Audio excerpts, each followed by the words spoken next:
Alors les conditions optimum pour avoir une bonne observation du croissant de lune, elles sont assez nombreuses. La première condition, c'est ce qu'on appelle l'âge de la lune, c'est-à-dire le temps qui est passé depuis l'instant de la nouvelle lune. L'instant de la nouvelle lune, c'est le moment où la lune passe au plus près du soleil. Là, elle est totalement invisible, évidemment, la nouvelle lune. Puis petit à petit, au fil des heures, elle s'écarte du soleil, elle va de plus en plus loin. Donc le nombre d'heures donne l'écart entre la lune et le soleil. Donc, plus l'écartement est grand, plus le croissant sera facile à voir. Un croissant, par exemple, d'une dizaine d'heures, il est quasiment impossible, très difficile à voir. Un croissant d'une vingtaine d'heures, il n'est pas trop difficile, et une trentaine d'heures, il est encore plus facile.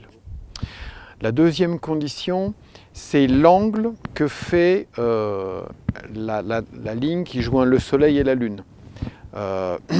Au printemps, pour le croissant du soir, la ligne qui les joint est très verticale. Donc le croissant est au-dessus, quasiment au-dessus du soleil. Donc quand le soleil se couche, le croissant se couche assez tardivement par rapport à lui, puisque le sens est vertical. Par contre, en automne, c'est l'inverse. La ligne qui joint les deux est très horizontale. Donc on a le soleil ici, la lune ici, et les deux se couchent presque en même temps.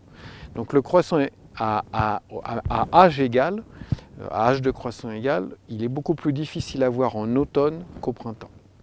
Et c'est le contraire dans l'hémisphère sud. La troisième condition qui est vraiment très importante, c'est le ciel, l'atmosphère, la météo. Il faut que le ciel soit parfaitement dégagé, bien dégagé, surtout vers l'ouest évidemment, là où on observe le croissant, puisque le croissant du soir est toujours visible à l'ouest, juste après le coucher du soleil. Donc il faut que le ciel soit bien bleu, sans nuages, sans espèce de crasse, de pollution ou de brume ou des nuages. Ça c'est très très important parce qu'il suffit de très très peu de choses pour masquer le croissant. Le croissant il est très faible, hein, il n'est pas lumineux du tout, c'est vraiment un tout petit fil de lumière et il suffit de presque rien, de nuages, de brume, de brouillard, de pollution pour cacher complètement le croissant.